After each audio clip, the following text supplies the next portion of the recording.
अस्सलाम वालेकुम dear MD के रेस्टोरेंट्स, कैसे हैं आप सब। उम्मीद है कि आप सब बिल्कुल ठीक ठाक होंगे और बिल्कुल अच्छे से अपनी पढ़ाई में जो है वो लगे हुए होंगे। तो आज की जो हमारी वीडियो है वो है रिगार्डिंग द चैप्टर प्रोकैरियोट्स। और आज की इस वीडियो के अंदर मैं आप लोगों को प्रोकैरियोट्स के बारे में जितनी भी इंफॉर्मेशन इस बुक के अंदर मौजूद है वो सब डिलीवर करने वाली हूँ। तो अगर आपने अब तक मेरे चैनल को सब्सक्राइब नहीं किया है तो फ़ौरन जाके पहले मेडिको बाय हानी को सब्सक्राइब करें, वीडियो को लाइक करें, एक अच्छा सा प्यारा सा कमेंट करें। अच्छा, दूसरी एक और इन्फॉर्मेशन जो मैंने आप सबके साथ शेयर करनी थी वो ये थी कि इंशाअल्लाह ताला कुछ दिनों के अंदर एक ऑनलाइन एमसीक्यू सेशन आप लोगों के साथ में शेयर करने वाली हूँ, जिसमें मैं आप लोगों को ऑनलाइन एमसीक्यू प्रोवाइड करूँगी। और उससे पहले आप लोगों को उस जो भी चैप्टर है उसका एक पीडीएफ दिया जाएगा जिसमें कंप्लीट उसके बारे में नॉलेज होगी, ताकि आप लोगों को अच्छे से उसकी प्रिपरेशन हो जाए और दैन फिर आप लोग उसका जो है वो टेस्ट दें। ठीक है, तो अगर किसी भी बच्चे ने उस सेशन के अंदर इनरोल होना है तो काइंडली मुझे जो है वो डीएम कर दे मेरे नंबर के ऊपर। ओके, और नंबर आप लोग को स्क्रीन पर दिख रहा होगा। तो फिर आइए चलते हैं वीडियो की तरफ और इसको जो है वो कंप्लीट देखते हैं।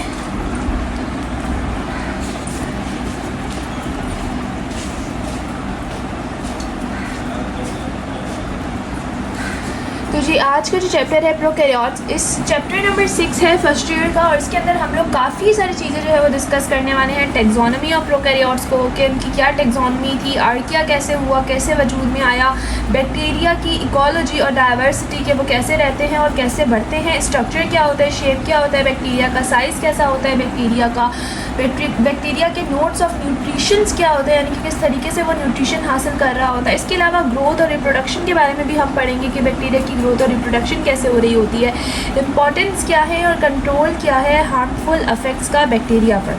अच्छा स्टूडेंट्स, यहाँ पर जो टिक लगे हुए हैं ये वो वाले टॉपिक्स हैं जो कि जस्ट एमडीकैट सिलेबस के अंदर मौजूद हैं, लेकिन जैसे कि आप लोग को पता है अभी तक एमडीकैट का सिलेबस जो कंप्लीट एक तो ड्राफ्ट सिलेबस होता है ना वो अनाउंस हो चुका है, लेकिन ड्राफ्ट सिलेबस का कोई फ़ायदा नहीं है क्योंकि उसमें जो है वो कंप्लीट वो सिलेबस नहीं है जो एमडीकैट के अंदर आएगा, तो वो कभी भी चेंज हो सकता है। तो एमडीकैट का सिलेबस अभी तक जो है वो इशू नहीं हुआ है, तो हम लोग जो है वो शुरू से जैसे हम लोग चलते आते हैं कि हम लोग सारी चीज़ों को कवर करते हैं, तो ऐसे ही आज की इस वीडियो के अंदर भी हम लोग हर एक एक चीज़ को कवर करेंगे। ठीक है बच्चों, ताकि कोई भी चीज़ रह ना जाए। आप लोगों का अगर कोई भी सवाल इन टॉपिक्स में से आ जाए तो आप लोग ये सोच के ना बैठे हों कि हमने जो है वो सिर्फ सिलेबस के अकॉर्डिंग तैयारी की थी और हमने वो टॉपिक को नहीं छेड़ा था। तो आइए स्टार्ट करते हैं one shot lecture of chapter prokaryotes. फ़िलहाल मुझे उम्मीद पता नहीं है कि कितने टाइम के अंदर ख़त्म होगा। खैर ये काफ़ी लंबा चैप्टर है और आई थिंक सो कि ये वन शॉट 1 आवर से अबव चला जाएगा। ओके, तो अगर आप लोगों ने सब्सक्राइब नहीं किया तो पहले जाकर सब्सक्राइब करें, वीडियो को पॉज करें, चैनल को सब्सक्राइब करें, कमेंट करें कि आप लोगों को नेक्स्ट वन शॉट किस पे चाहिए, नेक्स्ट वीडियोस किस पे चाहिए। अच्छा, मेरा जो है ना वो एक Q&A सेशन जो है इंशाल्लाह ताला कुछ टाइम बाद आ जाएगा। अगर आप लोगों के जहन में कोई भी क्यूरीज़ हैं रिगार्डिंग टू एमडीकैट सिलेबस कैसे कवर करें, क्या करना है, क्या चीज़ें लेकर जानी है, कुछ भी आप लोग काइंडली मुझे जो है वो मैसेज कमेंट कर दें, तो मैं आप लोगों के सारे वो जो क्वेश्चन हैं वो नोट डाउन कर लूँगी। और इंशाल्लाह जब मेरा 2-3 दिन तक वो सेशन अपलोड हो जाएगा Q&A सेशन, तो उसमें आप लोगों के उन सारे आंसर्स का मैं इंशाल्लाह ताला जवाब भी दे दूँगी आप लोगों को मेंशन करके। ठीक है स्टूडेंट्स। अच्छा, डोमेन आर्किया क्या होता है? Archaea is a very diverse group in a domain system of classification. They were initially classified as archaea bacteria. हमारे पास जो आर्किया है वो पहले आर्किया बैक्टीरिया के नाम से जो है वो क्लासीफाई किया जाता था, but this classification is absolute now. लेकिन अब इस क्लासिफिकेशन को चेंज कर दिया गया है एक और सेपरेट डोमेन के नाम से, यानी कि पहले आर्किया को आर्किया बैक्टीरिया के अंदर क्लासीफाई किया जाता था, जबकि आर्किया को अब एक सेपरेट डोमेन दे दी गई है, यानी कि सेपरेट एक अलग से पूरा चीज़ दे दी गई है। They are present in different shapes, spherical, rod, lobe, square. ये हमारे पास काफ़ी डिफरेंट तरीके की शेप्स के अंदर मौजूद होते हैं, जैसे कि स्फेरिकल शेप हो गई, रॉड शेप हो गई, लोब या फिर स्क्वायर शेप्ड हो गई। Their diameter ranging from 0.1 to over 15 micrometer. इनका जो डायमीटर होता है वो 0.1 से लेकर 15 माइक्रोमीटर तक होता है। Archaea are slightly different from bacteria. अच्छा, ये बैक्टीरिया से थोड़े से डिफरेंट होते हैं, इसीलिए इन लोगों को एक अलग से एक पूरी डोमेन दे दी गई है। They don't have the peptidoglycan in their cell wall as a present bacteria. जैसे कि आप लोगों को पता है बैक्टीरिया की जो सेल वॉल होती है उसके अंदर क्या होता है, पेप्टाइडोग्लाइकेन होता है, जबकि जो आर्किया है उसके अंदर पेप्टाइडोग्लाइकेन मौजूद नहीं होता है। And also some metabolic activities are different from bacteria, और कुछ एक्टिविटीज़ भी डिफरेंट होती हैं बैक्टीरिया से। Archaea reproduce asexually by binary fission, fragmentation और बर्डिंग। अच्छा, आप लोगों ने काफ़ी डिफरेंट तरीके के एसेक्सुअल जो है वो पढ़े होंगे रिप्रोडक्शन, जैसे कि बाइनरी फिजन होता है, फ्रेगमेंटेशन हो रही होती है, या फिर जो बर्डिंग होती है। ये तीनों हमारे पास जो है वो आर्किया करता है, यानी कि आर्किया हमारे पास कैसे रिप्रोड्यूस करता है, एसेक्सुअली। अच्छा, इसके बाद एक इम्पॉर्टेंट इस येलो कलर के बार में जो है वो बात लिखी हुई है, अक्सर बच्चे इस चीज़ को छोड़ देते हैं, जबकि इसको पढ़ना बहुत ज़रूरी है। कर्ड किसे कहते हैं, दही को। कर्ड में contain a wide variety of bacteria like lactobacillus, acidobacillus, lactococcus, lactis etcetera. कह रहे कर्ड के बाद बहुत तरह के बैक्टीरिया होते हैं, जैसे कि लैक्टोबैसिलस हो सकता है, एसिडोफिलस हो सकता है, और लैक्टोकोकस भी हो सकता है। Where is yogurt contain streptococcus, thermophilus and lactobacillus, जबकि जो हमारे पास योगर्ट होते हैं उनके पास ये वाले सारे बैक्टीरिया मौजूद होते हैं। Anaerobic bacteria is the oral cavity food, वो बैक्टीरिया जो कि ओरल कैविटी मुंह के अंदर मौजूद होते हैं उनको हम यू बैक्टीरिया, लैक्टोबैसिलस, सिलोमोनास या फिर ट्रिपोनिमा के नाम से जो है वो जानते हैं। अच्छा, ये बैक्टीरिया की क्लासिफिकेशन जो है आप लोगों से एमडीकेट के अंदर पूछी जा सकती है, इंपॉर्टेंट है, इनको अच्छे से देख लीजिएगा। फिर हम बात करते हैं आर्किया के बारे में। Archaea can live in different habitats of extreme conditions and classified accordingly, like those living in hot springs called thermophiles, high acidic conditions dwellers called acidophiles, and methanogens are found in marshy areas. अब यहाँ पर हमारे पास कह रहे हैं archaea को बहुत ज़्यादा डिफरेंट अलग अलग कंडीशंस के अंदर भी पाया जा सकते हैं आर्किया। जैसे कि हमारे पास यहाँ पर जो है वो जो हॉट स्प्रिंग्स के अंदर आर्किया रहते हैं, उनके बहुत गर्मी के अंदर जो आर्किया रहते हैं उनको हम थर्मोफाइल्स कहते हैं, और जो हमारे पास बहुत ज़्यादा एसिडिक कंडीशन के अंदर जहाँ पे एसिड ज़्यादा होता है वहाँ पे रहते हैं उनको हम क्या कहते हैं, एसिडोफाइल्स कहते हैं। And methogens are found in marshy areas in that produces biogas to obtain energy, और कुछ यहाँ पे हमारे पास जो है वो बायोगैस वगैरह को प्रोड्यूस कर रहे होते हैं एनर्जी के लिए, मार्शी एरियाज में मौजूद होते हैं, इनको हम हेलोफाइल्स कहते हैं। और जो हाई सॉल्ट कंसनट्रेशन एनवायरनमेंट के अंदर भी रह रहे होते हैं, यानी कि जो है हाई सॉल्ट के अंदर उनकी ग्रोथ होती है। Although they are almost similar with bacteria in shape and the size, but genetically they also have some affinity with eukaryotes, like they have genes that produce enzyme particularly। कह रहे हैं वैसे तो ये हमारे पास तकरीबन सिमिलर होते हैं बैक्टीरिया की तरह, जैसे कि बैक्टीरिया की शेप और साइज़ होती है ना, वैसे ही इनकी भी होती है, आर्किया की भी सेम होती है। लेकिन कह रहे हैं ये ऑलमोस्ट लेकिन ये सम जो है ना वो एफिनिटी शो करते हैं यूकैरियोट्स के साथ, जैसे कि उनकी जो जीन है उनके साथ, जैसे उनकी जीन प्रोड्यूस क्या करती है, एंजाइम करती है, पॉलीमरेज, ताकि उनकी जो मेटाबॉलिक एक्टिविटीज़ हैं उनके अंदर जो है वो ट्रांसक्रिप्शन हो सके। अब ट्रांसक्रिप्शन क्या होती है, पुराने लेक्चर्स में मैं आप लोगों को बता चुकी हूँ, डीएनए का आरएनए के अंदर तब्दील होना और आरएनए का डीएनए के अंदर तब्दील होना। As present in eukaryotic membrane marketing as unique character, they have hydrocarbons attached to glycerol by either linkage rather than ester linkage, then combination is also called archeole। इनके पास हाइड्रोकार्बन भी होते हैं जो ग्लाइसरोल के साथ अटैच हुए होते हैं, किस लिंकेज के जरिए, ईथर, यानी कि जो हाइड्रोकार्बन और ग्लाइसरोल का आपस में लिंकेज है वो ईथर लिंकेज के जरिए वो आपस में कनेक्ट हुए होते हैं, और इस कॉम्बिनेशन को हम लोग आर्कोल भी कहते हैं। Specially in the methanogens, while in bacterial membrane glycerol ester lipids are present, जबकि हमारे ये मैथोजेन के अंदर पाए जाते हैं। जबकि अगर हम बैक्टीरियल मेम्ब्रेन के अंदर देखें तो बैक्टीरियल मेम्ब्रेन के अंदर हमें ग्लाइसरोल, ईस्टर और लिपिड मिलते हैं। एग्जाम्पल में हमारे पास क्या है, मैथोनोकोकस और हेलोबैक्टीरियम। अब यहाँ पर हमारे पास बाकी चीज़ें लिखी हैं, वो ये लिखा है कि they do not have pathogens or parasites, instead they develop useful association with other as naturalist or commensals। For example, pathogens archaea E. coli live in human intestine and help in the digestion। अब यहाँ पे कह रहे हैं जो pathogens हैं ये parasite के ऊपर लीव नहीं करते, यानी कि उनका होस्ट से इतना कोई ख़ास ताल्लुक नहीं होता है। यहाँ पर हमारे पास जैसे कह रहे हैं जो ई कोली है वो ह्यूमन की इंटेस्टाइन के अंदर रहता है और डाइजेशन के अंदर हेल्प करता है। जो मेरीन, अब यहाँ पर हमारे पास ये सारे जो है ना वो हमें दिए हुए हैं बैक्टीरिया के नाम, जो हमारे पास sponge within the sponge रहते हैं, ठीक है, एज सिम्बायोटेंट, यानी कि जो सिम्बायोंट की तरह रहते हैं। Some thermophile archaea use in biotechnology due to their endurance of high temperature, और कुछ थर्मोफाइल जो है वो बायोटेक्नोलॉजी के अंदर भी यूज़ हो रहे होते हैं। जैसे कि हमारे पास जो हाई टेम्परेचर की बायोटेक्नोलॉजीज हैं, जहाँ बहुत ज़्यादा तेज़ टेम्परेचर होता है, वहाँ थर्मोफाइल को यूज़ किया जाता है, थर्मोफाइल आर्किया को, ताकि थर्मोफाइल आर्किया जो है वो क्या होता है, टेम्परेचर को मेंटेन रख सकता है, टेम्परेचर को बर्दाश्त कर सकता है। अब इसमें जो इंपॉर्टेंट पॉइंट थे उनको हम जल्दी से रिव्यू कर लेते हैं। जैसे कि हमने यहाँ पढ़ा है कि जो हमारे पास आर्किया होते हैं उनको पहले आर्किया बैक्टीरिया के डोमेन के अंदर जो है वो पढ़ा जाता था, लेकिन फिर उनको सेपरेट डोमेन दे दिया गया जहाँ हम उसको सिर्फ आर्किया के नाम से जानते हैं। उसके बाद हमने पढ़ा कि स्फेरिकल, रॉड, ग्लोब और स्क्वायर शेप के अंदर होते हैं। फिर हमने इनके बारे में पढ़ा कि इनका जो डायमीटर होता है वो 0.1 से 15 माइक्रोमीटर तक होता है। अच्छा, फिर उसके बाद हमारे पास था कि यहाँ पर जो है वो पेप्टाइडोग्लाइकिन होता है बैक्टीरिया में, लेकिन आर्किया के अंदर पेप्टाइडोग्लाइकिन नहीं होता। फिर इनका रिप्रोडक्शन का सिस्टम हमें पता है, बाइनरी फ्यूजन होती है, फ्रेगमेंटेशन और बडिंग होती है। उसके बाद अगर हम बात करें तो थर्मोफाइल वो बैक्टीरिया हैं जो कि हॉट स्प्रिंग्स के अंदर पाए जाते हैं। एसिडोफाइल वो बैक्टीरिया हैं जो कि हाई एसिडिक कंडीशन के अंदर पाए जाते हैं। मेथोजेंस ऐसे बैक्टीरिया है जो मार्शी एरियाज़ के अंदर पाए जाते हैं, और जब ये हमारी गट के अंदर मौजूद होते हैं तो ये एक बायोगैस रिलीज़ करते हैं जो कि एक एनर्जी की हमारे पास फॉर्म है।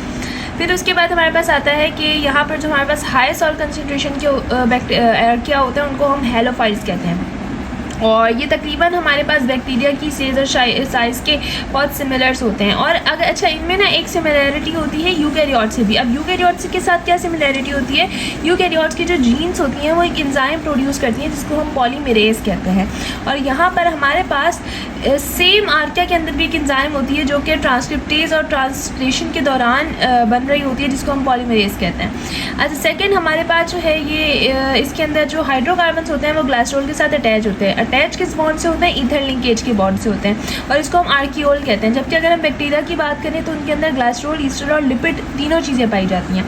फिर उसके बाद अगर हम बात करते हैं इनकी, तो ये हमारे पास पैथोजिन या पैरासाइट की तरह एक्ट नहीं करते। अब पैथोजिन पैरासाइट क्या होते हैं, पैथोजिन या फिर पैरासाइट वो होते हैं जो होस्ट सेल के साथ मिलकर होस्ट सेल को नुकसान पहुंचाते हैं, यानी कि उससे अपना फ़ायदा ले लेते हैं और उसको जो है वो नुकसान पहुंचाते हैं। ये ऐसा नहीं करते। जो आर्किया होते हैं वो हमारे पास म्यूचुअलिस्ट यानी कि कॉमन्सेंस, यानी कि वो मिलजुल कर रहने पर फोकियत देते हैं कि अगर तुमसे हमारा फ़ायदा हो रहा है तो हम जो है वो तुम्हें भी हमसे कोई ना कोई फ़ायदा होना चाहिए। तो म्यूचुअलिज्म को जो है वो मानते हैं, ठीक है। और इसमें हमारे पास ई कॉली का भी जिक्र आ जाता है कि वो ह्यूमन इंटेस्टाइन के अंदर डाइजेशन में हेल्प करता है। और फिर उसके बाद हमारे पास एक और चीज़ देखिए कि हाई टेम्परेचर जहाँ होता है वहाँ पर हमारे पास थर्मोफाइल आर्किया यूज़ होता है बायोटेक्नोलॉजी के अंदर, ताकि वो हाई टेम्परेचर को मेंटेन रख सके, उसको बर्दाश्त कर सके, ठीक है बच्चों। तो उम्मीद है कि यहाँ तक तो आप लोगों को ये सारी चीज़ें जो है वो क्लियर हो गई होंगी। तो फिर हम लोग नेक्स्ट पेज की तरफ चलते हैं और फिर हम उसको जो है वो अच्छे से रीड आउट करते हैं और सारी चीज़ें इंपॉर्टेंट लिख लेते हैं।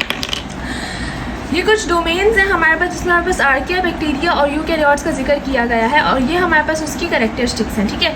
अच्छा, अब अगर हम लोग बात करते हैं सेल मेम्ब्रेन की, वेट अ सेकेंड, इसको थोड़ा सा करीब कर लूँ ताकि आप लोगों को क्लियरली दिखना स्टार्ट हो जाए। अच्छा, अगर हम बात करते हैं सेल मेम्ब्रेन की, तो सेल मेम्ब्रेन आर्किया के अंदर जो है वो ईथर की लिंकेज से बनी होती है, यानी कि लिपिड हमारे पास होता है। किससे मिला हुआ होता है लिपिड, हमारे पास जो है वो ग्लाइसरॉल के साथ मिलता है और वो ईथर लिंकेज बनाता है। इसको हम फिसिडोपेप्टाइडोग्लाइकिन कहते हैं, यानी पेप्टाइडोग्लाइकिन तो होता है लेकिन फॉल्स, ट्रू नहीं। और ये हमारे पास रीचर लिंकेज से पेप्टाइडोग्लाइकिन बन रहा होता है, और ईस्टर लिंक्ड हमारे पास डिफरेंट स्ट्रक्चर्स में लिंक होता है, ये हमारे पास यूकैरिया के अंदर होता है। अब जीन स्ट्रक्चर में अगर हम देखें तो सर्कुलर क्रोमोसोम्स होते हैं सिमिलर ट्रांसलेशन के साथ, और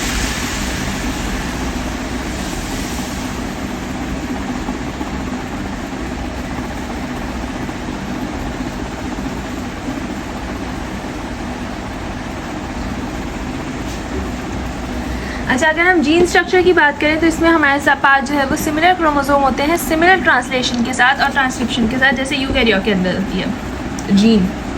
पीछे भी हम पढ़ चुके हैं कि यूकैरिया और आर्किया, लाइट हिल रहा है, कि यूकैरिया और आर्किया की जो जीन है वो काफ़ी ज़्यादा सिमिलर है। अच्छा, फिर अगर हम बात करें क्रोमोसोम्स की, तो वो इसके यूनिक स्टाइल में होते हैं थोड़े से, और इसके ट्रांसक्रिप्शन और ट्रांसलेशन सिमिलर होता है यूकैरिया से। फिर इसमें कोई भी मेम्ब्रेन बाउंड ऑर्गेनल नहीं होता, इसमें भी नहीं होता, और इसमें मेम्ब्रेन बाउंड ऑर्गेनल पाए जाते हैं। फिर अगर हम मेटाबॉलिज्म की बात करें तो इसमें काफ़ी ज़्यादा अलग अलग किस्म के मेटाबॉलिज्म चल रहे होते हैं। यहाँ पर भी हमारे पास काफ़ी अलग अलग तरह के मेटाबॉलिज्म हो रहे होते हैं, photosynthesis, aerobic, anaerobic respiration, fermentation, autotrophy, सब कुछ हो रहा होता है। और यहाँ पर हमारे पास सिर्फ फोटोसिंथेसिस और सर्कुलर रेस्पिरेशन परफॉर्म होती है। फिर अगर हम बात करें रिप्रोडक्शन की, यहाँ पर हमारे पास हॉरिजॉन्टल जीन से ट्रांसफ़र होती है रिप्रोडक्शन यहाँ पर भी, और यहाँ पर हमारे पास नॉर्मली जैसे रिप्रोडक्शन हो रही होती है, दोनों मेथड से होती है, ठीक है। अब हम बात करते हैं बैक्टीरिया और इकोलॉजी डाइवर्सिटी की। अच्छा वैसे ही टॉपिक MD-CAT के अंदर इंक्लूड नहीं है, बट इस वाले उसमें से काफ़ी सारे हमारे पास चीज़ें बन सकती हैं और पूछी जा सकती हैं। तो अब हम बैक्टीरिया, इकोलॉजी और डाइवर्सिटी की बात करते हैं। Earth is formed around 4.5 million years ago. Okay, earth is form between around 4.5 billion years ago. कितने पहले बना था? तकरीबन 4 बिलियन साल पहले। The evolution of this planet and its atmosphere give rise to life. और फिर इसी प्लानट की वजह से ज़िंदगियाँ मिली, which shape earth subsequent development. When earth was evolved the elevated environment conditions are not so good for any living organism। कहने जब अर्थ बना था, स्टार्टिंग का टाइम था, तो जो हमारे पास कंडीशंस थी किसी भी इंसान की रहने की, वो इस काबिल नहीं थी कि कोई भी इंसान रह सके। Initially temperature is very high, the volcanic activity releasing gases probably created the atmosphere and the oxygen almost unavailable. कह रहे हैं कि क्योंकि आपको पता है अर्थ हमारे पास अकॉर्डिंग टू द साइंस कैसे बना था, जब हमारे पास ब्लास्ट हुआ था, एक वॉल्केनिक एक्टिविटी जिसको हम कह रहे हैं यहाँ पर, उसकी मदद से हमारे पास एक टुकड़ा जो आया था वो अर्थ का था। अब कह रहे हैं क्योंकि बहुत ज़्यादा टेम्परेचर उस टाइम पर हाई होता था अर्थ का, और बहुत सारी गैसेस वॉल्केनिक एक्टिविटी की वजह से उसके अंदर रिलीज़ होती रहती थी। वॉल्केनिक एक्टिविटी का मतलब है हर जगह वहाँ पे लावे निकल रहे होते थे, जैसे लावा निकल रहा होता था। जो स्टार्टिंग की अर्थ की कंडीशन है मैं यहाँ अटैच कर दूँगी, आप लोग देख लीजिएगा उसको, ठीक है। तो वहाँ पर जो है वो लावा वगैरह निकल रहा होता था, और ये हमारे पास कह रहे हैं कि ऑक्सीजन ना होने के बिल्कुल बराबर थी जब हमारा जब स्टार्टिंग में अर्थ बना था। The earliest undisputed evidence of life earth dates at least from 3.5 billion years ago. Since then life has evolved into a wide variety of forms. कह रहे हैं फिर इसके बाद कुछ टाइम बाद जो है वो ये एविडेंस मिलता है कि इसके यानी कि 1 बिलियन साल बाद, यानी देखो 4.5 बिलियन ईयर्स तो हमें अर्थ को बने हुए हो गए, और इस अर्थ पर जानदारों को रहते हुए 3.5 बिलियन ईयर्स हो चुके हैं। यानी कि उसी के 1 मिलियन बाद जो है वो 1 बिलियन बाद जो है वो जानदार रहना स्टार्ट हो गए थे। यानी कि अर्थ जो है वो इस काबिल हो गया था कि उधर कोई ना कोई जानदार रह सके, तो वहाँ पर कह रहे हैं कि लाइफ स्टार्ट हो गई थी। An evolution proceed fossils records indicate bacterial colonization developed and acquired different areas of earth। और फिर वापस इवोल्यूशन होना शुरू हो गई, फिर हमें फॉसिल्स रिकॉर्ड मिलना शुरू हो गया। फिर क्या कह रहे हैं कि later on some started making their own food using carbon dioxide from the photosynthetic organism. जैसे कि प्लांट्स हम लोग बात करते हैं, तो उन्होंने क्या किया, कार्बोहाइड्रेट वगैरह से अपना खुद का खाना बनाना स्टार्ट किया, सन से अपना खाना बनाना स्टार्ट किया। These initial photosynthesis organism helped establish a stable atmosphere and produce oxygen in such quantity that eventually life forms could revolve। फिर इन्होंने जो है वो फोटोसिंथेसिस एक्टिविटी करना स्टार्ट करी, अपना खाना खुद बनाना due to the help of the sun and all the carbon dioxide वगैरह। और फिर इन्होंने एक स्टेबल एटमॉस्फेयर आना स्टार्ट हुआ, ऑक्सीजन मिलना स्टार्ट हुई, एक अच्छी क्वांटिटी, एक किसी भी जानदार को ज़िंदा रहने के लिए जो ऑक्सीजन की एक अच्छी क्वांटिटी चाहिए वो फिर मिलना स्टार्ट हो गई। अच्छा, इसमें कुछ भी ऐसा खास इंपॉर्टेंट नहीं था जो कि आप लोगों को मैं मार्क कर रहा हूँ, तो इसलिए मैंने वहाँ कुछ हाईलाइट नहीं किया। जो इंपॉर्टेंट चीज़ें होगी मैं साथ साथ हाईलाइट करती रहूँगी, तो आप लोग भी अपनी किताबों के अंदर उस चीज़ को साथ साथ जो है वो हाईलाइट करते रहिएगा। अच्छा, that needed oxygen soon, so afterward new oxygen breathing life forms came into the existence. और फिर क्या हुआ कि जो है वो जैसे जैसे ऑक्सीजन बढ़ती रही तो डिफरेंट लाइफ भी हमारे पास आना शुरू हो गई। अच्छा बच्चों, इस पैराग्राफ में कुछ भी ऐसा खास नहीं है जो मैं आप लोगों को पढ़ाऊँ, तो आप लोग इस पैराग्राफ को जो है वो खुद से रीड कर लीजिएगा, ठीक है, क्योंकि इसमें ऐसा कुछ नहीं है जो मैं आप लोग को बताऊँ। लाइक हर चीज़ समझ आने वाली है, आप लोग खुद इसको रीड कर लीजिएगा। अच्छा, बैक्टीरियल हार्ट की बात अगर हम करें तो बैक्टीरियल हैबिटेट में हमारे पास लिखा है कि हमारे पास जो बैक्टीरिया है can be found in almost all habitat on earth. जितने भी तरह के हैबिटेट हैं अर्थ के अंदर, उन सब हैबिटेट के अंदर जो है वो बैक्टीरिया पाया जाता है, ठीक है। फिर हमारे पास लिखा है present in soil, water, plants, animal, radioactive waste products, deep in the earth crust. इन सारी जगह पर हमारे पास बैक्टीरिया पाया जाता है, यानी कि हर तरह के हैबिटेट के अंदर, हर तरह के मौसम, हर तरह की जगह के अंदर बैक्टीरिया रह सकता है। Their range expanded up to 30 miles up in atmosphere and 10,000 meter deep in water. अगर हम एटमॉस्फेयर की बात करें तो 30 माइल्स तक तकरीबन बैक्टीरिया हो सकते हैं, उनकी रेंज यानी वो इतना बढ़ सकते हैं, और 10,000 मीटर वाटर के अंदर तक। Gram of soil typically contain about 40 million bacterial cell. अगर हम 1 ग्राम लें किसी भी सॉइल के, यानी 1 ग्राम लें, तो उसके अंदर तकरीबन 40 मिलियन बैक्टीरिया जो है वो पाए जाते हैं। अगर हम बात करें at least 5 nonillion bacteria and much the earth biomass through made up of bacteria. और जितना भी अर्थ का बायोमास है वो भी किससे बना हुआ है, बैक्टीरिया से ही बना हुआ है।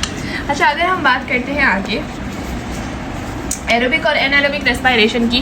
तो एरोबिक रेस्पिरेशन जो हमारे पास होती है वो हमारे पास ऑक्सीजन जब अवेलेबल होता है तब हो रही होती है, और दूसरा हमारे पास जब ऑक्सीजन नहीं होता है तो हमारे पास जो वो होती है उसको हम एनारोबिक रेस्पिरेशन कहते हैं। यहाँ पे हमारे पास ये कार्बन डाइऑक्साइड, इथेनॉल और लैक्टिक एसिड प्रोड्यूस कर रहा होता है, जबकि ये सिर्फ कार्बन डाइऑक्साइड और वाटर प्रोड्यूस कर रहा होता है। ये हमारे पास सॉइल, वाटर वगैरह के अंदर ज़्यादातर पाई जाती है। ओपन सर्फेसेज जैसे होती हैं, खुली जगहें, वहाँ पाई जाती है। और जो हमारे पास ये है, ये हमारे पास ज़्यादातर इंटेस्टाइन वगैरह या फिर मार्शी एरियाज के अंदर जो है वो पाई जाती हैं एनारोबिक रेस्पिरेशन। फिर उसके बाद हमारे पास है, ये हमारे पास कम एनर्जी प्रोड्यूस करी होती है, जाहिर सी बात है क्योंकि इधर ऑक्सीजन नहीं होता, और ये हमारे पास ज़्यादा एनर्जी प्रोड्यूस कर रहे होते हैं। आप इसकी एग्जांपल में हमारे पास लैक्टोबैसिलस है और मायोबैक्टीरिया में, यहाँ पर क्लास्ट्रीडियम है और ई कोलाई है। ठीक है, ये आप लोग एक दफ़ा अच्छे से देख लीजिएगा। फिर हम लोग बात करते हैं बैक्टीरिया की मेजर ग्रुप्स की। अगर हम बैक्टीरिया की मेजर ग्रुप्स की बात करते हैं, यहाँ पर हमारे पास काफ़ी ज़्यादा ग्रुप्स हैं और ये इनकी कैरेक्टरिस्टिक्स और एग्जांपल्स हैं जिनको जहन में रखना बहुत ज़्यादा ज़रूरी है। यहाँ पर हमारे पास बोल रहे हैं जो हमारे पास प्रोबैक्टीरिया है वो फ्री लिविंग होते हैं, सिम्बायोटेंट होते हैं और पैथोजन होते हैं, यानी कि होस्ट को नुकसान पहुँचाने वाले होते हैं। और इनकी एग्जांपल में ये सारी एग्जांपल्स आ जाती हैं, इनको आप अच्छे से पढ़ लीजिएगा। फिर हमारे पास फिर अगर हम बात करें हमारे पास क्लाइमेटिस या फिर नेगेटिव बैक्टीरिया, तो वो हमारे पास ऑब्लिगेट इंट्रासेलुलर पैरासाइट होते हैं, यानी कि बिल्कुल पैरासाइट पे रिले करने वाले, और इनकी सेल वॉल जो है वो बहुत ज़्यादा कम पेप्टाइडोग्लाइसिन के से बनी हुई होती हैं। फिर अगर हम बात करें स्पायरोकीटीज़ की, तो ये स्पायरल शेप की होती हैं, फ्री लिविंग की होती हैं और ये भी पैथोजेनिक में ही आती हैं, उनके अंदर फ्लैजिला भी मौजूद होता है। साइनोबैक्टीरिया की बात करें तो ये हमारे पास ब्लू ग्रीन एल्गे जो होते हैं उनको हम साइनोबैक्टीरिया कह रहे होते हैं, और ये हमारे पास chlorophyll present in aquatic environment, यानी कि जिनका क्लोरोफिल वगैरह होता है वो हमारे पास तकरीबन आपको साइनोबैक्टीरिया ज़्यादातर पानी वाली जगहों पर मिलेगा। अब ग्राम पॉजिटिव की बात करें तो ये हमारे पास पैथोजेनिक ही होता है और इसमें थिक सेल वॉल बहुत ज़्यादा मोटी होती है और आउटर मेम्ब्रेन के बगैर होती है, यानी सिर्फ सेल वॉल होती है, आउटर मेम्ब्रेन नहीं होती। ठीक है, और ये सारे एग्जांपल्स है, तो इन एग्जांपल्स को भी आप लोग अच्छे से देख लीजिएगा। बाकी यहाँ पर जो इंपॉर्टेंट चीज़ है उसको मैं अच्छे से हाईलाइट कर देती हूँ ताकि आप लोगों को पता चल जाए। ठीक है, स्पाइरल रॉड शेप्ड के होते हैं, फ्लैजिला मौजूद होता है, फिर ये ब्लू ग्रीन एल्गे होते हैं और ये ज़्यादातर एक्वेटिक पाए जाते हैं, डिकम्पोजर्स होते हैं, थिक वॉल होती है और आउटर मेम्ब्रेन मौजूद नहीं होती है। ठीक है बच्चों, तो इसमें जो भी इंपॉर्टेंट चीज़ें थी वो मैंने मार्क कर दी हैं। अच्छा, ये हाईलाइटर इतना गंदा है ना कि ये जो है वो मैं हाईलाइट करती रहती हूँ, वो मिटना स्टार्ट हो जाता है। मतलब देखें, आप देखें मैंने यहाँ हाईलाइट किया था, ये अचानक से मिटना स्टार्ट हो गया। अगर ये मैं यूँ करती हूँ तब भी मिट जाता है, अगर मैं सिंपल ऐसे करती हूँ तो बहुत जल्दी मिट जाएगा। लेकिन यह है कि थोड़ा सा मैं इसको ऐसे ऐसे करके यूज़ करती हूँ तो वो फिर भी थोड़ा चल जाता है, वरना तो ये इतनी जल्दी देखें, आप देख रहे हैं यहाँ पे कैसे फ्लैजिला के ऊपर से मिटना स्टार्ट हो गया। ये लाइन देखिए पूरी मिट गई, तो बहुत ज़्यादा फजूल तरीन हाईलाइटर है, तो काइंडली आप लोग ये वाला हाईलाइटर मत लीजिएगा। अच्छा, अब नेक्स्ट पेज पे चलते हैं। नेक्स्ट पेज हमारे पास है साइनोबैक्टीरिया एंड फोटोसिंथेटिक बैक्टीरिया, क्या होता है, उनका फ़र्क क्या है और कौन कौन सी इंपॉर्टेंट चीज़ें इसके बारे में। अच्छा, ये वाली जो चीज़ है ना, ये इतना ख़ास पढ़ने की ज़रूरत नहीं है, स्ट्रक्चर ऑफ बैक्टीरिया पर आ जाते हैं डायरेक्टली, क्योंकि साइनोबैक्टीरिया क्या करता है क्या नहीं करता उसके लिए इतना ज़्यादा हमें इंपॉर्टेंस देने की ज़रूरत नहीं है। ये ना एमडीकेट में पिछली दफ़ा आया है ना उससे पहले आया है, तो ये इतना ज़्यादा इंपॉर्टेंट टॉपिक नहीं है। एक स्ट्रक्चर ऑफ बैक्टीरिया की बात करते हैं। बैक्टीरिया और प्रोकैरियोटिक यूनिसेलुलर ऑर्गेनिजम्स होते हैं। Structurally bacteria cell 3 distinct region में पाए जाते हैं, यानी 3 डिफरेंट तरह के रीजन में। फ्लैजिला और प्ले इसका रीजन पहला होता है, दूसरा कैप्सूल होता है और फिर इनमें प्लाज्मिड मौजूद होता है, which help bacteria cell in locomotion and floating respectively. अब जो प्ले और फ्लैजिला होते हैं आपको पता है वो किस में हेल्प करते हैं, लोकोमोशन में हेल्प कर रहे होते हैं, एक जगह से दूसरी जगह लोकोमोट होने में जो है वो हेल्प करते हैं बैक्टीरिया को। अब जो कैप्सूल होते हैं वो आउटर मोस्ट कवरिंग होती है किसी भी सेल की, ठीक है, उसको हम क्या कहते हैं, कैप्सूल कह रहे होते हैं, और ये जो है वो साइटोप्लाज्मिक रीजन का 3rd हिस्सा होता है। ठीक है, फिर अगर हम प्लाज्मिड की बात करें तो extra cellular molecule of DNA इसमें यूज़ हो रहे होते हैं, यानी कि डीएनए के एक्स्ट्रा मॉलिक्यूल्स यूज़ हो रहे होते हैं in conjugation and also protect bacteria, और ये बैक्टीरिया को किसी दूसरे से कॉन्जुगेट करने के लिए, यानी उसके डीएनए को किसी दूसरे के डीएनए से मिलाने के लिए और बैक्टीरिया को प्रोटेक्ट करने के लिए, दोनों के लिए यूज़ होते हैं। फिर अगर हम बात करें bacteria also contain ribosomes and mesosomes, bacteria के पास राइबोसोम्स भी होते हैं और मीजोसोम्स भी होते हैं। अब राइबोसोम और मीजोसोम्स का आपस में क्या ताल्लुक है, the membranosus investigation which helps in DNA replication, यानी कि वो मीजोसोम्स कहते हैं ऐसी मेम्ब्रेन को जो कि डीएनए को रेप्लिकेट करने में हेल्प करती है। Cell divisions, respiration and export of enzymes and various inclusion, यानी कि सेल डिवीजन में, रेस्पिरेशन में, एंजाइम को बाहर ले जाने में, इन सब चीज़ों में इनका जो है वो हाथ होता है। Inclusions are considered to be non-living component of the cell that do not perform metabolic activities and are not bounded by membrane. The most common inclusions are glycogen, lipid, droplets, crystal, pigment. अब जो हमारे पास most common inclusions है उनमें आता है हमारे पास glycogen, lipid, droplets, crystals और pigments. Generally, bacterial cells have two protective covering, the outer cell wall and the inner cell membrane. अब जो हमारे पास बैक्टीरियल सेल होता है उसके बाद जनरली दो तरह की कवरिंग होती है जिसको हम कहते हैं प्रोटेक्टिव कवरिंग, जो कि उसको प्रोटेक्ट कर रहे होती है, यानी कि आउटर कवरिंग। एक को हम सेल वॉल कहते हैं और एक को हम सेल मेम्ब्रेन कहते हैं, ठीक है। सब bacteria have a third outer most surrounding, लेकिन कुछ के पास एक और भी थर्ड भी होती है, उसको हम ग्लाइकोलिक्स कहते हैं, लेकिन ये सबके पास नहीं होती, मोस्टली के पास सिर्फ दो होती हैं। Which separate bacteria cell from the surrounding, ये बैक्टीरिया सेल को सराउंडिंग से सेपरेट करती है। Glycocalyx may be considered to form capsule. अब जो हमारे पास ग्लाइकोलिक्स है ज़्यादातर कैप्सूल बनाता है या स्लाइम बनाता है। ये एक सॉफ्ट स्टिकी सा स्ट्रक्चर होता है जो कि हमारे पास बैक्टीरिया के इर्द गिर्द मौजूद होता है, जो बैक्टीरिया को सराउंडिंग से अलग कर रहा होता है। Capsule form of glycocalyx relatively tightly associated with cell wall. जो हमारे पास कैप्सूल ग्लाइकोलाइक से बना हुआ होता है वो हमारे पास सेल वॉल के साथ बहुत ज़्यादा मजबूती के साथ जुड़ा होता है। इट प्रोवाइड स्टिकी और gummy nature to the cell wall, और ये सेल वॉल को स्टिकी और थोड़ा सा ग्लमी सा बना देता है। फिर उसके बाद हमारे पास है कि which is form by polysaccharide, और ये पॉलीसेक्राइड से बना होता है। Peptide and hyaluronic acid in different dissociation. Capsule protect bacteria from injection of white blood cells and increase the bacterial pathogenicity. अच्छा, ये कैप्सूल जो है ये जिस भी बैक्टीरिया के अंदर होता है ये वाइट ब्लड सेल्स को उनके अंदर नहीं घुसने देता, क्योंकि वाइट ब्लड सेल्स बैक्टीरिया को मार देंगे, तो उनके अंदर नहीं घुसने देता और बैक्टीरियल पैथोजेनिसिटी को बढ़ा देता है और बैक्टीरिया के फंक्शंस को भी प्रमोट करता है और बैक्टीरिया की एडिशन पावर को बहुत मजबूत बनाता है। एडिशन पावर जो होस्ट के साथ उसको मिलना है उसको मजबूत बना देता है। अच्छा, फिर उसके बाद हमारे पास अगर हम कुछ और बैक्टीरियाज की बात करें, उनके करेक्टरिस्टिक की बात करें, तो ग्राम पॉजिटिव और ग्राम नेगेटिव हमारे पास दो तरह के बैक्टीरिया होते हैं। ग्राम पॉजिटिव, अगर हम ग्राम रिएक्शंस की बात करें तो यहाँ पर हमारे पास जो ग्राम पॉजिटिव होते हैं वो ब्लू या पर्पल कलर के होते हैं, जबकि हमारे पास पिंक और रेड अगर होंगे तो वो ग्राम नेगेटिव होंगे। सेल वॉल की थिकनेस की बात करें 20 to 18 नैनोमीटर की होती है और ये सिर्फ 8 से 10 नैनोमीटर। ये बहुत मोटे होते हैं, ये बहुत पतले होते हैं। ये थिक होते हैं, जैसे हमने पढ़ा मल्टी लेयर्ड होते हैं, इनमें काफ़ी लेयर्स होती हैं, और ये सिर्फ थिन एक पतली सी लेयर से बने हुए होते हैं। फिर ये हमारे पास रिजिड होते हैं, लेस इलास्टिक होते हैं, यानी कि बहुत टाइट होते हैं, इलास्टिक बहुत कम होते हैं। और ये हमारे पास लेस रिजिड होते हैं, मोर इलास्टिक होते हैं, यानी कि इतने सख्त नहीं होते, इलास्टिक होते हैं। क्योंकि देखिए, अगर कोई चीज़ आप मल्टी लेयर से बना रहे हैं ना, आपने जैसे फॉर एग्जांपल आप समझे आपने मीट लिया, या मीट के अलावा आप कोई और एग्जांपल ले लें, कोई भी एग्जांपल ले लें, जैसे आपने पतली सी एक रबर बैंड ली। अब आपने रबर बैंड के ऊपर ऐसे ऐसे ऐसे ऐसे रबर बैंड रखना शुरू कर दी, आपने उसकी मल्टी लेयर कर दी।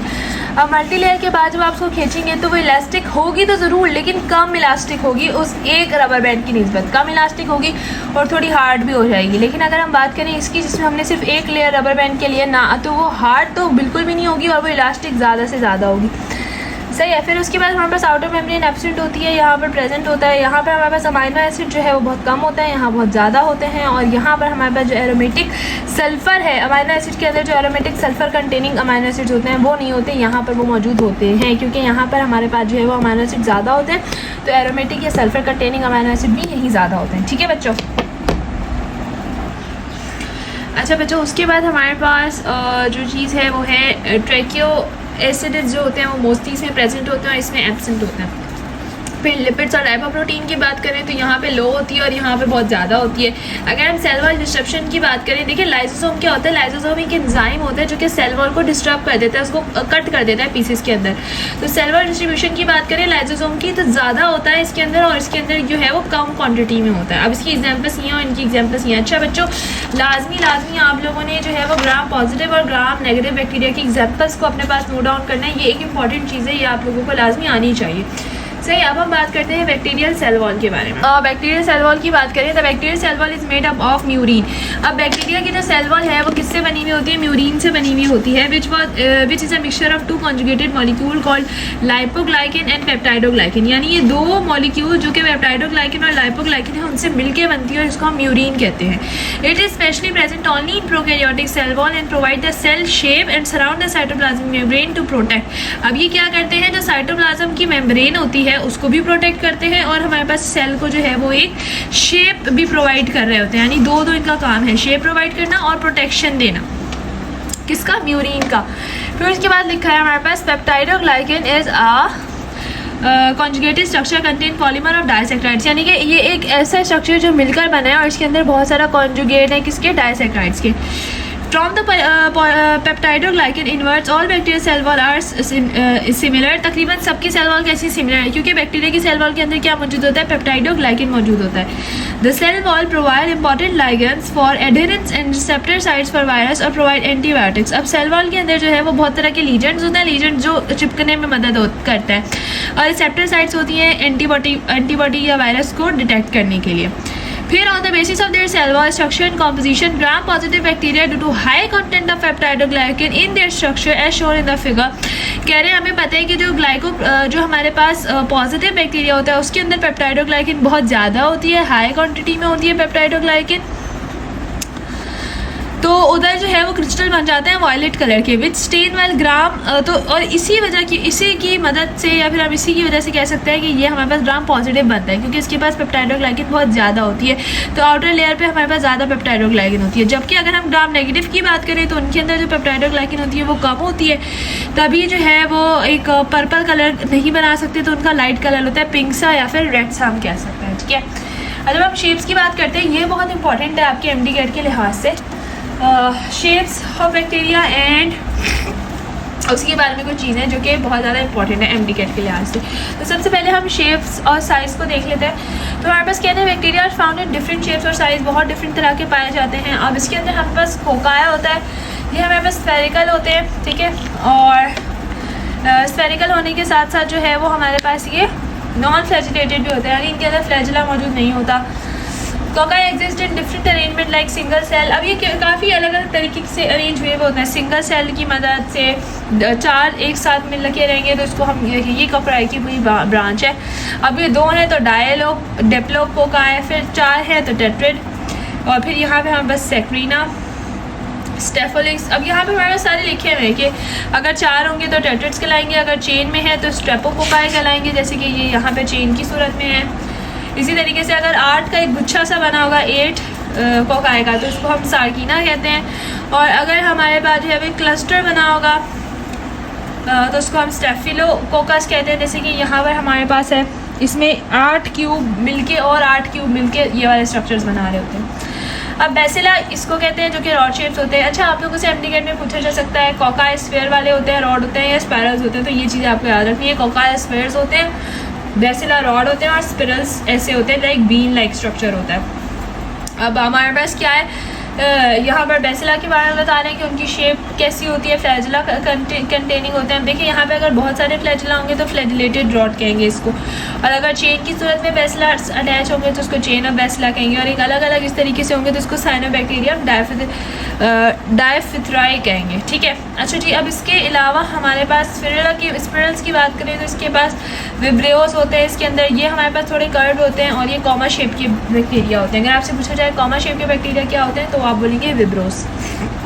स्पिरला है, इसके एक साइड पे बहुत सारे फ्लैजिला होते हैं, और ये हमारे पास स्पायरोकेट्स है। स्पायरोकेट्स एक बहुत लॉन्ग सिलेंडर फ्लेक्सिबल तरह के कॉर्क स्क्रू हम इसको कह सकते हैं, लाइक बैक्टीरिया होता है। इसकी एग्जांपल में कॉर्क स्क्रू आया हुआ है। ठीक है बच्चों।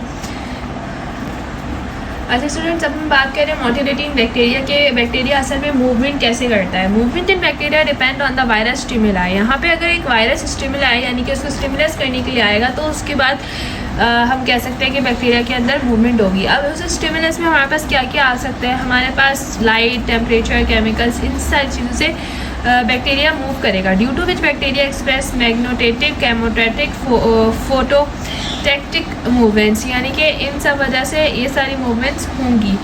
Respectively bacteria moves by its flagella in particular direction toward और away from the stimulus they detect.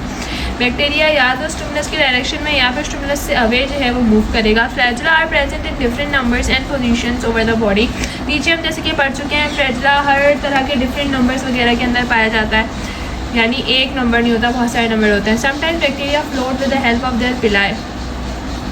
Bacteria के अंदर एक छोटी सी पिली होती है जिसको हम कहते हैं, अगर ये हमारे पास है ना तो इतनी सी वो पिली होती है, जबकि फ्लैजिला हमारे पास बड़ा होता है। तो वो उनकी वजह से भी कई दफ़ा फ्लोट कर रहे होते हैं। Generally there are 3 types of movement in bacteria. 3 तरह की मूवमेंट होती है, हम तीनों तरह की मूवमेंट हम पढ़ेंगे। पहली मूवमेंट हमारे पास होती है फ्लैजेलल मूवमेंट। इसमें क्या होता है कि हमारे पास जो फ्लैजुला होता है वो इम्बेड हुआ होता है सेल वॉल के अंदर, और वो हमें मोटिलिटी में हेल्प करता है बैक्टीरिया को लोकोमोशन करने में। Prokaryotic flagella moves the cell wall by rotating from the basal body either clockwise और काउंटर क्लॉकवाइज। जो बेसल बॉडी है यहाँ से या तो क्लॉकवाइज या तो एंटी क्लॉकवाइज जो है वो मूव करता है हमारे पास flagella from the base to the tip of flagellum that pushes against water and propels the bacteria. जैसे हम यूँ करके इस तरीके से वो चलता है, ठीक है, यानी अगर यहाँ से ना तो वो ऐसे ऐसे करके मूव करेगा और फिर वो इस तरह करके बैक्टीरिया को मूव करने में हेल्प करेगा। अब यहाँ पर हमारे पास अगर हम फ्लैजुला की बेस पर इसकी थोड़ी टाइप्स देखें तो एट्रियोकिस क्या होता है हमारे पास, जिसमें बैक्टीरिया फ्लैजुला के बिल्कुल बगैर होता है। मोनोट्राइकस मतलब कि जिसमें एक फ्लैजुला होता है। फिर लोपोट्राइकस मतलब कि एक बहुत सारे फ्लैजुला एक साइड पर अटैच होता है। फिर अगर बहुत सारे फ्लैजुला दोनों साइड पर अटैच हो जाएंगे तो उसको हम कहते हैं एम्फीट्रिकस। और अगर पूरे बैक्टीरिया के ऊपर सराउंडेड फ्लैजुला हो जाएंगे तो इसको हम कहते हैं पेरीट्रिकस। तो ये सारी आपने याद करनी है, ये आपके इंडिकेट के अंदर पूछा जा सकता है, बहुत ज़्यादा चांसेस होते हैं इस चीज़ के आने के, ठीक है बच्चों। अच्छा, फिर उसके बाद देखिए जो इंपॉर्टेंट टॉपिक्स हैं ना वही हम लोग कवर कर रहे हैं। अभी हमने फ्लैजुला के अगेंस्ट मूवमेंट हमने पढ़ ली थी। अब हम पढ़ेंगे कि स्पायरोकिटल मूवमेंट क्या होती है। The spirochete shows several types of movement such as flexing, spinning, free swimming and creeping as they are flexible and helical bacteria lack flagella. अब जो बैक्टीरिया जिसके अंदर जो है वो फ्लैजुला नहीं होता उनके अंदर स्पायरोकिट्स होते हैं। स्पायरोकिट्स क्या होते हैं, जो आपको बैक्टीरिया को फ्री मूव करने देते हैं, स्विमिंग करने देते हैं और फ्लेक्सिबल होते हैं, और ये हेलिकल बैक्टीरिया के अंदर मौजूद होते हैं, यानी कि गोल बैक्टीरिया जो अंदर से हेलिकल शेप का होता है। Just within the cell envelope, they have flagella-like structure which are known as periplasmic flagella or axial fibrous or endoflagella। अब इसके अंदर स्ट्रक्चर होता है फ्लैजुला का, जिसको हम लोग क्या नाम दे रहे होते हैं, पेरीप्लास्मिक फ्लैजुला, एक्सियल फिब्रस या फिर एंडोफ्लैजुला, ठीक है बच्चों। फिर अब हम ग्लाइडिंग मूवमेंट की बात करें तो सब bacteria such as species of cyanobacteria, जैसे कि साइनोबैक्टीरिया की अगर हम स्पीशीज़ की बात करें, and mycoplasma shows gliding movement, और माइकोप्लाज्मा की भी बात करें तो वो हमें ग्लाइडिंग मूवमेंट शो करते हैं, यानी घिसने वाली movement. It helps to find out the substratum, wood, bark, shell, etc. For encourage and reproduction, they secrete slime with the help of which they get attached to the substratum. However, no organelles are associated with the movement. अब इसके कोई भी ऑर्गनल जो है वो move नहीं होते हैं, बस ये ऐसे घूमता रहता है और घूम घूम के मूवमेंट करता रहता है। और इसके अंदर जो रिप्रोडक्शन के लिए जो है ये स्लाइम सा लिक्विड छोड़ता है, जिसकी वजह से इसकी रिप्रोडक्शन हो जाती है और ये अटैच हो जाता है सबस्ट्रेटम के साथ, और इनके कोई भी ऑर्गन मूवमेंट के साथ एसोसिएट नहीं होते। अब आपसे एमटीकेट में सवाल आ सकता है, कौन सा ऐसा बैक्टीरिया या कौन सी ऐसी मूवमेंट है जिसकी मदद से कोई ऑर्गन जो है वो ऑर्गन के बगैर ही बैक्टीरिया मूव कर लेता है, तो आप कहेंगे ग्लाइडिंग मूवमेंट। और अगर एग्जांपल पूछेंगे तो आप साइनोबैक्टीरिया की या फिर माइकोप्लाज्मा की एग्जांपल दे सकते हैं, या साइटोफेगा की भी, जो कि साइनोबैक्टीरिया की एक टाइप है, इसकी एग्जाम्पल भी दे सकते हैं।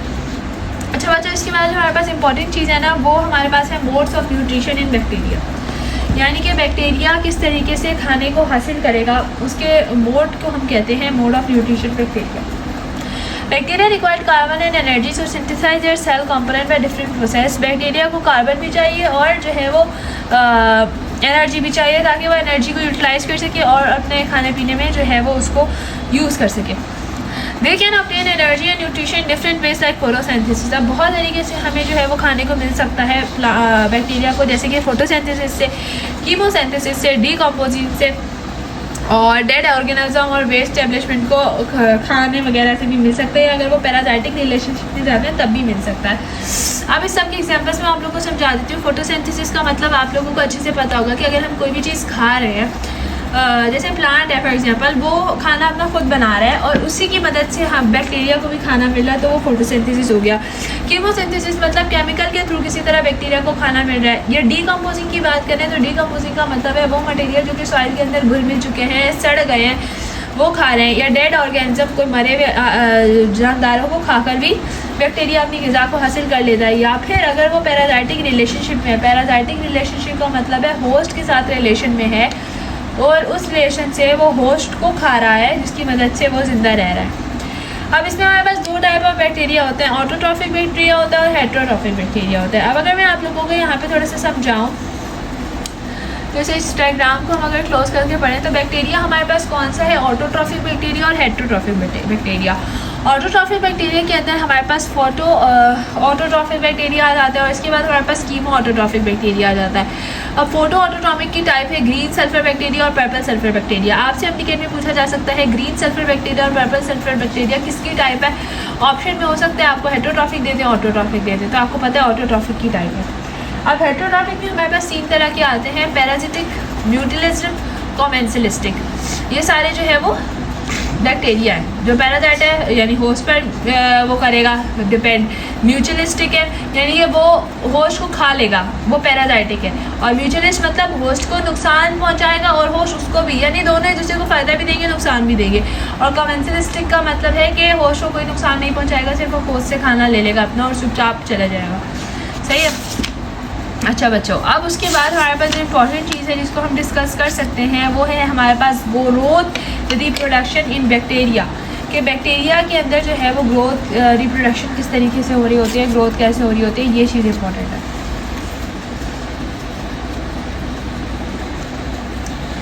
अच्छा, अब हमारे पास ये सारे फेजेस हैं जिन पे ग्रोथ होती है बैक्टीरिया की। एमडीकेट के अंदर ये सारे फेज बहुत ज़्यादा आए जाते हैं बच्चों, बहुत ज़्यादा आपको इसको ध्यान से समझना, हर चीज़ को अच्छे से देखना। लेग फेज क्या होता है, लेग का मतलब है स्लो या फिर हल्का फेज, यानी स्लो और डिले फेज जिसे हम कह रहे होते हैं। अब इस फेज के अंदर कह रहे हैं कि immediately providing fresh nutrition medium the bacterial population initially remaining unchange, also there is no apparent cell division occurring, cell growing in volume और मास। अब इसमें इनिशियली बैक्टीरिया को जो है वो न्यूट्रिशन दी गई है, लेकिन बैक्टीरिया अभी बढ़ नहीं रहा, ना ही डिवाइड हो रहा है, बस वो अभी अपनी जगह खड़ा हुआ है, तो उसको हम लैग फेज कहेंगे। अब एक्सपोनेंशियल फेज में क्या होता है कि बैक्टीरिया बहुत जल्दी से जो है वो ग्रो होना स्टार्ट हो जाते हैं, डिवाइड हो जाते हैं, बहुत तेज़ी से बाइनरी फिजन के प्रोसेस के थ्रू जो है वो डिवाइड होते हैं और कॉन्स्टेंट रेट पे ही मतलब डिवाइड होते रहते हैं बहुत ज़्यादा। और इसको हम ग्रोथ ऑफ बैक्टीरिया बहुत हाई हो जाती है इस फेज़ में, तो इसको हम कहते हैं एक्सपोनेंशियल फेज़ या फिर लॉग फेज़ भी कहा जाता है। फिर अगर हम बात करें स्टेशनरी फेज़ की, तो स्टेशनरी फेज़ के अंदर क्या होता है कि स्टेशनरी फेज़ में हमारे पास बैक्टीरियल ग्रोथ जो है वो स्टेशनरी हो जाती है, जो पॉपुलेशन है वो वैसी ही रहती है, इंक्रीज़ नहीं होती है पॉपुलेशन, और जो है वो स्टॉप हो जाती है। तो इसमें हमारे पास जो रिप्रोडक्शन रेट होता है वो बराबर हो जाता है डेथ रेट के, यानी कि जितने बने हैं उतने ही मरने के बराबर हो जाते हैं, उसको हम स्टेशनरी फेज़ कहते हैं। फिर डेथ फेज़ में क्या होता है, डेथ फेज़ में हमारे पास जो पॉपुलेशन है वो स्टेशनरी फेज़ से निकल के डेथ फेज़ की तरफ चली जाती है, यानी कि फिर जो वो पॉपुलेशन बहुत ज़्यादा थी वो मरना शुरू हो जाता है। तो ये हमारे पास एक ग्रोथ और रिप्रोडक्शन की टाइप होती है, ठीक है, बैक्टीरिया के अंदर। यानी कि पहले लैग फेज़ आया, फिर लॉग फेज़ आया, फिर स्टेशनरी फेज़ आया और फिर क्या आ गया, डेथ फेज़ आ गया। अब जो हमारे पास लास्ट टॉपिक है जो कि इंपॉर्टेंट है वो है physical methods to control harmful bacteria. Harmful bacteria को कंट्रोल करने के लिए कौन से फिजिकल मेथड्स हमें देखने होते हैं। या तो हम बॉइलिंग कर सकते हैं, यानी कि उनको 100 डिग्री सेंटीग्रेड के ऊपर बॉयल करना स्टार्ट कर दे, डीनेचर हो जाएंगी वो प्रोटीन, ठीक है, उसको भी हम कर सकते हैं। या ड्राई हीट ओवन, यानी कि 170 डिग्री पे 2 घंटे के लिए अगर हम ओवन को छोड़ देते हैं तो सारी जो प्रोटीन है वो सब क्या हो जाएंगी, डीनेचर होना शुरू हो जाएंगी, क्योंकि 170 डिग्री पे वो लोग नहीं रह सकते, ठीक है। फिर उसके बाद इंसिनरेशन क्या होता है, एक्सपोजर टू फ्लेम और डिस्ट्रॉय बैक्टीरिया बाय बर्निंग, यानी पूरे चीज़ को जला दो तो वो बैक्टीरिया भी जल जाएंगे, ऑब्वियसली बात है। फिर ऑटोक्लेव क्या होता है, heating at very high temperature like 121 for 15 to 40 minutes at 15 PSI, denature protein and alter membranes. कह रहे हैं अब ऑटोक्लेव में क्या हो रहा है कि हमारे पास 121 डिग्री पे 15 से 40 मिनट के लिए गर्म आइश दे रहे हैं, तो हमारे पास खुद ही वो प्रोटीन जो है वो डीनेचर हो जाएंगे और बैक्टीरिया जो है वो मर जाएगा। अब पेस्चराइजेशन क्या होती है, 72 डिग्री पे 15 सेकंड के लिए या 138 डिग्री पे 2 सेकंड के लिए हम डीनेचर करते हैं प्रोटीन को, और ये हमारे स्पॉइलेज ऑफ मिल्क में भी हेल्प करती है। एप्पल जूस में या हनी या अदर इंजेस्टेबल लिक्विड्स के अंदर भी ये पाया जाता है, मतलब ये होता है, जो हमारे पास लिक्विड होते हैं ना उनके अंदर ये किया जाता है, ताकि जैसे अब हमारे पास जो है ना, अब जैसे मिल्क वगैरह हो गया या इस तरह की जो चीज़ें होती हैं उसके अंदर भी ना ये ज़्यादातर यूज़ किया जा रहा होता है, ठीक है। अब रेफ्रिजरेटर क्या होता है, टेम्परेचर 0 से 7 डिग्री तक कर देंगे, इनहिबिशन मेटाबॉलिज्म यानी इनहिबिट कर देंगे मेटाबॉलिज्म को, और प्रिजर्वेशन कर देंगे फूड की लेबॉर्ट्री वगैरह के अंदर, तो इसको हम रेफ्रिजरेशन कहते हैं, यानी इसको बहुत ज़्यादा ठंडा कर देना, 0 से 7 डिग्री तक ले जाना। फिर उसके बाद हमारे पास फ्रीजिंग क्या होता है, फ्रीजिंग में हमारे पास हम बिलो 122 डिग्री ले जाते हैं और बिल्कुल मेटाबॉलिज्म का ख़त्म हो जाता है, सारे माइक्रोब्स किल हो जाते हैं। ये स्टोरेज ऑफ फूड वगैरह में भी काम आता है, अगर आपने कोई चीज़ स्टोर करनी हो तो आप उसको फ्रीज़ कर देते हो ताकि वो माइक्रोब्स जो है वो जम जाएँ, यानी ख़त्म हो जाए। अब हाई प्रेशर प्रोसेसिंग क्या होती है, exposure to the pressure of 100 to 800 MPa, यानी तकरीबन उन्हें 100 से 800 तक का जो है वो प्रेशर दिया जाता है ताकि वो डीनेचर हो जाए सारे प्रोटीन और सेल लाइसिस होना स्टार्ट हो जाए, सेल खुद ही अपने आप को खाना शुरू हो जाए और फूड हम प्रिजर्व इस तरीके से भी कर सकते हैं। अब हाइपरबैरिक ऑक्सीजन थेरेपी होती है जिसमें हम ऑक्सीजन को इन्हेलेशन के ज़रिए जो है वो प्रेशर देते हैं 1-3 का, और इसमें हमारे पास जो है वो वही मेटाबॉलिज्म रुक जाता है और ग्रोथ ऑफ एनारोबिक माइक्रोब्स वगैरह भी रुक जाती है, क्योंकि हमारे पास ऑक्सीजन अंदर आ जाता है। तो ऑक्सीजन अंदर आ जाता है तो एनारोब जो हमारे पास ऑक्सीजन के बगैर रहते हैं वो मर जाएंगे। अब ये हम इन्फेक्शन वगैरह के लिए ज़्यादातर यूज़ कर रहे होते हैं। अब सिंपल डेसिशन क्या होती है, drying inhibits metabolism, dried fruit, jerky, reduce water activity, addition of salt of water, inhibit metabolism and cause lysis. अब सिंपल डेसिशन में हम सिंपली क्या करेंगे, मेटाबॉलिज्म को कम करना स्टार्ट कर देंगे या ड्राई करना स्टार्ट कर देंगे। जैसे हम ड्राई फ्रूट वगैरह खाना शुरू कर देंगे, वाटर को कम कर देंगे, या फिर हम वाटर के अंदर सॉल्ट वगैरह डालना ज़्यादा स्टार्ट कर देंगे। फिर अगर हम बात करते हैं अगर हम बात करते हैं लाइफोफिलाइजेशन की, जिसमें हम रैपिड फ्रीजिंग स्टार्ट कर देते हैं, मतलब जमाना वैक्यूम के अंदर, ठीक है, वो हम स्टार्ट कर देंगे। फूड को प्रिजर्व करना लेबॉर्ट्री या कल्चर्स वगैरह के अंदर। फिर आयोनाइजेशन रेडिएशन क्या होती है, जिसमें हम एक्सरे वगैरह को एक्सपोजर करते हैं गामा रेज के ऊपर, ठीक है, और इसमें हम स्ट्रक्चर इंट्रोड्यूस करते हैं, यानी डबल स्टैंडर्ड जो है ना वो डीएनए को ब्रेक कर देते हैं। फिर इसी तरीके से हमारे पास है मेम्ब्रेनियस फिल्टर। अब इसमें क्या होगा कि हमारे पास 0.2 माइक्रोमीटर से स्मॉलर जो पोर है ना, वहाँ से हम किसी चीज़ को फिल्टर करते हैं, और जो भी चीज़ें बहुत छोटी होंगी वो हमारे पास रह जाएंगी लिक्विड के अंदर, लिक्विड सॉल्यूशन के अंदर, और बाकी जो बैक्टीरिया वो रिमूव हो जाएगा। और अगर कुछ और बच जाए तो उसको हम अगर हीट देंगे तो ऐसे ही वहाँ से रिमूव हो जाएगा। अब नॉन आइजिंग रेडिएशन क्या होती है, exposure to ultraviolet light introduce thymine dimers causes mutation in bacteria. होगा क्या कि बैक्टीरिया को अल्ट्रावायलेट लाइट जो है उसको दिखाएंगे, यानी उसको एक्सपोजर करवाएंगे, और हम थायमाइन डायमर्स जो होते हैं उनको भी उसी बैक्टीरिया के अंदर डालेंगे, तो वहाँ म्यूटेशन यानी टूटना वगैरह स्टार्ट हो जाएगा बैक्टीरिया, और जो सरफेस है वो स्टरलाइज हो जाएगी ताकि वो साफ़ हो जाए, वाटर हमारे पास प्योर हो जाएगा। तो ये सारे बच्चों मेथड्स है जिससे हमने पढ़ा कि हम किस तरीके से प्रोकैरियोट्स वगैरह के बारे में हमने पढ़ा, बैक्टीरिया को कैसे बैक्टीरिया ग्रो करता है, किस तरीके से रिप्रोडक्शन होती है, हर चीज़ हमने बैक्टीरिया के हवाले से पढ़ ली। उम्मीद है कि आपको ये लेक्चर पसंद आया होगा। अगर वीडियो पसंद है वीडियो को लाइक कीजिएगा, चैनल को सब्सक्राइब कीजिएगा, और फिर से मैं वही बात रिपीट करूँगी बच्चों कि मेरा Q&A सेशन आने वाला है। आप लोगों के पास जितने भी क्वेश्चन आपके दिमाग में मौजूद हैं जो आपको नहीं समझ आ रहे कि इनको हमने कैसे सॉल्व करना है, कोई भी MD-CAT के हवाले से सवाल है आपके दिमाग में, FSC के हवाले से सवाल है, तो आप लोग मुझसे पूछ सकते हैं। अभी तक काफ़ी क्वेश्चन जमा हो चुके हैं। आई थिंक कि वो हाफ एन आवर पर जाएगा जो हमारा Q&A सेशन होगा, तो आप लोगों ने लाजमी जो है अपने सारी क्यूरीज उसमें पूछ लीजिएगा। मैं मेंशन आपका कमेंट करूँगी उधर, और फिर उसका आंसर दे दूँगी कि भाई इन्होंने ये सवाल पूछा और इसका ये आंसर है, ठीक है बच्चों। तो लाजमी जो है कमेंट कीजिएगा ताकि जो है आप लोगों की जो भी क्यूरीज़ हैं उनका मैं ठीक से अच्छे से आंसर दे सकूँ। जज़ाकल्लाह खैर। वीडियो को लाइक करना नहीं भूलिएगा और अच्छा सा प्यारा सा कमेंट भी करिएगा।